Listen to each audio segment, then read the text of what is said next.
Welcome to Australian 24 News.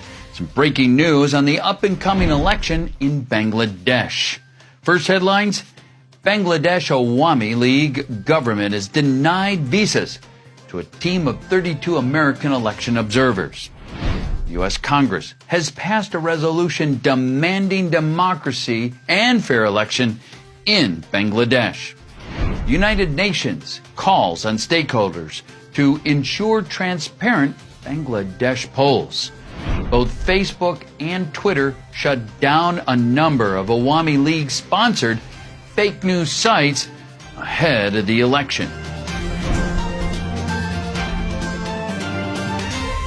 Now, in detail, Bangladesh Awami League government has denied visas to a team of 32 American election observers.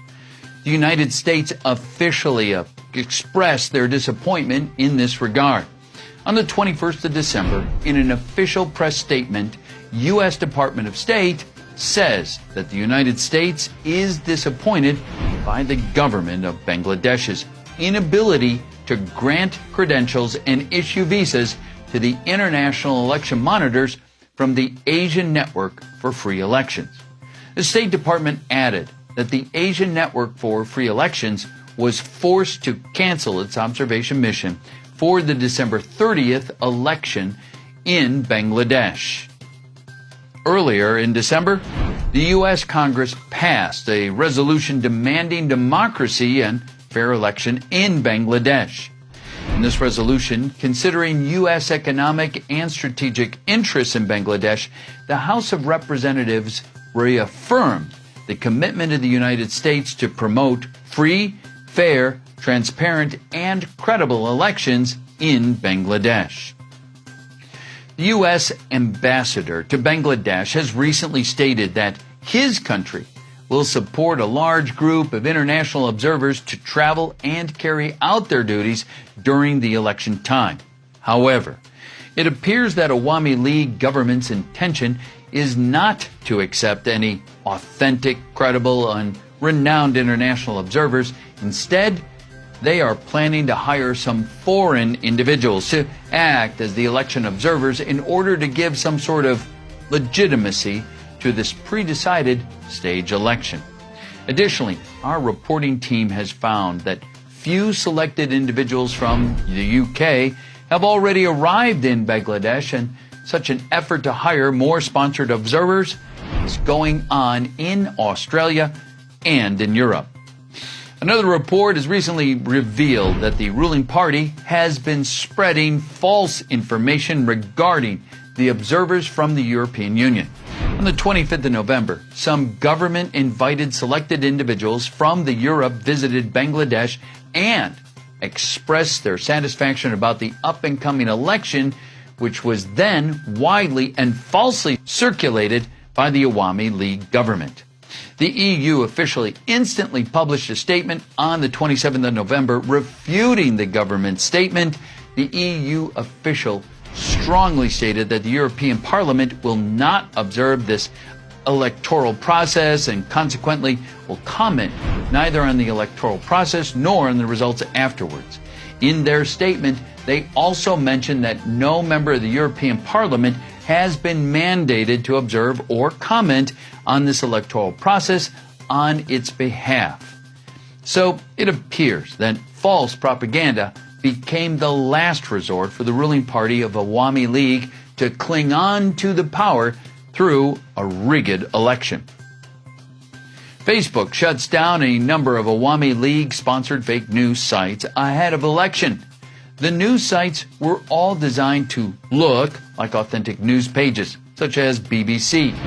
On the 20th of December, Facebook's head of cybersecurity policy, Nathaniel Gleicher, has confirmed that these fake but look-alike news outlets were involved in pro-government, anti-opposition propaganda.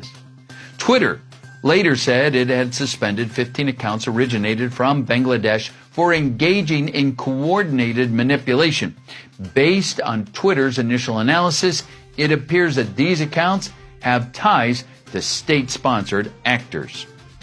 The entire international community has taken some serious steps expressing their concerns on up-and-coming elections in Bangladesh. The United Nations calls on stakeholders to ensure transparent Bangladesh polls.